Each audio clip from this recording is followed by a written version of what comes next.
ప్రియమైన సహోదరి సహోదరులకు యేసుక్రీస్తు నామంన మీకు శుభములు తెలియజేస్తున్నాము. ఈ లోకంలో చాలా సాధారణమైనది, చాలా ఈజీగా దొరికేది, ఇన్ఫ్యాక్ట్ ఒక రకంగా చాలా చీప్ కూడా. గొప్ప బిజినెస్ మార్గాలను ఏర్పడటానికి అది దారిని కూడా చూపించింది. అలాగా చెప్పుకుంటూ పోతే మీకు నేనేం టాపిక్ మీద చెప్తున్నానో మీకు అర్థమవుతుందా? పోనీ ఇలా ట్రై చేద్దాం. చెడిపోయే వాటిని నిల్వ చేయటానికి, వంటకి రుచినిచ్చేది. అమ్మయ్య, ఇప్పుడు మీ అందరికీ అర్థమైపోయింది నేను దేనికోసం మాట్లాడుతున్నాను. అవునండి, ఈరోజు అంశం ఉప్పు. మత్తయి సువార్త 5వ అధ్యాయం 13వ వచనం. మీరు లోకమునకు ఉప్పై ఉన్నారు. ఉప్పు నిస్సారమైతే అది దేని వలన సారము పొందును?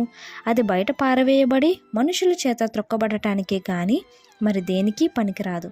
మనం వంట చేసేటప్పుడు చాలా జాగ్రత్తగా పనిచేస్తాం. ఎందుకనంటే ఉప్పు ఎక్కడ ఎక్కువ అవుతుందో లేదా తక్కువ అవుతుందో, ఒకవేళ ఆ రోజు మన ఇంట్లో ఎక్కువ తక్కువ అయిందనుకోండి, మన ఇంట్లో ఆ రోజు వరల్డ్ వార్ 3 అవుతుంది. మన జీవితాల్లో కూడా ఉప్పు వలె చాలా సారవంతమైన జీవితాన్ని మనం సాగించాలి. ఇతరులకు ఇంపైన సువాసన వలె మన బ్రతుకులు కూడా ఉండాలి. ఒక మాదిరికరమైన జీవితంగా ఉండాలి అని దేవుడు ఆశిస్తున్నారు.